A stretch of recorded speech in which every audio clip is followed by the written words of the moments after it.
Right now and all new at 11 tonight, a push to block the Republican National Convention from coming to Jacksonville. Thank you for joining us tonight at 11. I'm Anthony Austin. And I'm Jeannie Blaylock. We want to tell you more about this developing news.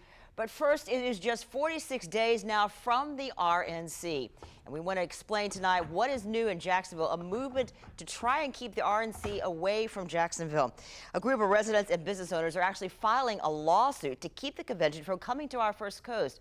On your side's Kaylee Tracy now is live downtown, and she's outside the VyStar Veterans Memorial Arena, and very quiet now, but there could be thousands of people pouring in late August.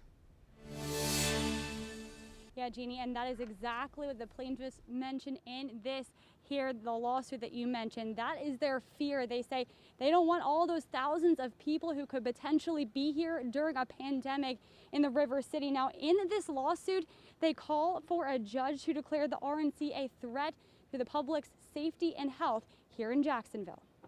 They're looking at us as the people who are too stupid to take common sense safety precautions and wound up accepting what another place wouldn't accept. Attorney Tad Delagal is one of 7 plaintiffs listed on a lawsuit filed by downtown Jacksonville residents and business owners to block the Republican National Convention from coming to the VyStar Veterans Memorial Arena. The suit specifically calling the RNC a, quote, nuisance that will cause COVID-19 to spread on a larger scale, threatening people's health. I don't know if anybody with any good sense who would want that size event in their hometown, especially with what's been happening with the virus recently.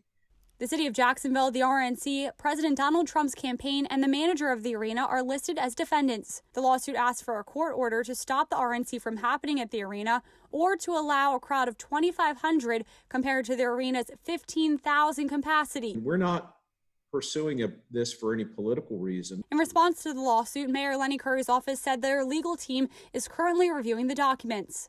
The lawsuit comes just a couple of days after Curry announced he's in self-quarantine because he came in contact with someone who has COVID-19. He tested negative. We are currently under a statewide executive order by the governor. Facilities cannot participate in anything over 50% capacity. It's not clear if that order or the mask mandate will be in place next month. Party organizers say participants will be tested before they can come into the convention. But for Delagal, whose office is down the street from the arena and who has family members who have contracted COVID-19, that's not enough. The whole world is looking at us as a bunch of chumps. Delagal says that they plan to ask a judge for an expedited hearing. This as President Trump suggested this week that the GOP is still keeping its options open in case the cases of COVID-19 continue to rise here in Florida. We'll be sure to keep you updated on air and online. But for now, reporting live downtown, Kaylee Tracy, First Coast News on your side.